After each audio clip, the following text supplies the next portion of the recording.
Washington State University. During the day, it is a place of learning, a place where communities of different kinds gather, a place of growth, development, and progress.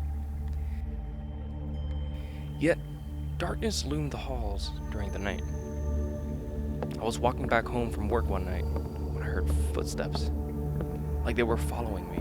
I looked around, but no one was there, and that's when I heard it. A whisper called my middle name.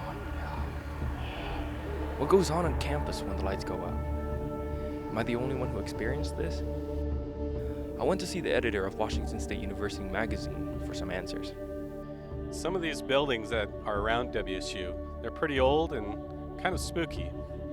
A good example is right behind me, the iconic Bryan Hall with its clock tower.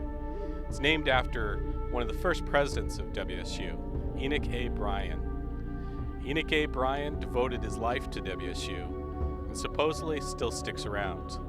The rocking chair of Enoch Bryan was upstairs in one of the rooms there. He tried moving it, and somebody told him, "Don't move it." Enoch Bryan still sits there. Sure enough, he was downstairs working in Bryan Hall and heard a rocking above him. Went upstairs and saw the rocking chair had moved back to the middle of the floor and was rocking by itself. Enoch Bryan might have been back. Stevens Hall, behind me, is the oldest residence hall on campus and the oldest dorm that's in operation west of the Mississippi. One of the other more recent ghost stories about Stevens Hall had to do with famous serial killer, or I should say infamous serial killer, Ted Bundy, who was operating in the early 70s and wandering around college campuses. One day, in one of the rooms at Stevens Hall, one of the women disappeared, and there was a section of the carpet missing. The rumor was that Ted Bundy was actually the person that took this woman and killed her, and now her ghost still roams the halls of Stevens Hall. These hauntings extend to the university housings. Roommates Jane and Caroline experience what they believe to be supernatural occurrences.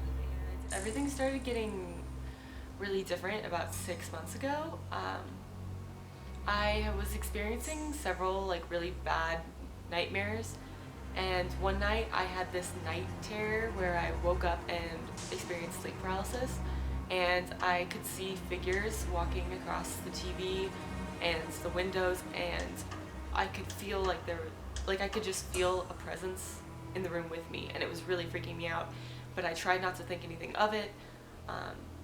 The next night I woke up to this snapping sound, like a branch snapping or something breaking in my apartment. Both of us had suddenly woken up to a loud noise, but both the cats were on our beds, they weren't running around the apartment creating a mess like they usually are, and so that was weird. We were like, what made that noise? We came out here into the living room, and nothing was on the floor, nothing was different, and so it was just a weird clash that had happened. What is the true nature of WSU? A pinnacle of learning, or center for supernatural manifestation? All we know is that during the night, things really do go bump.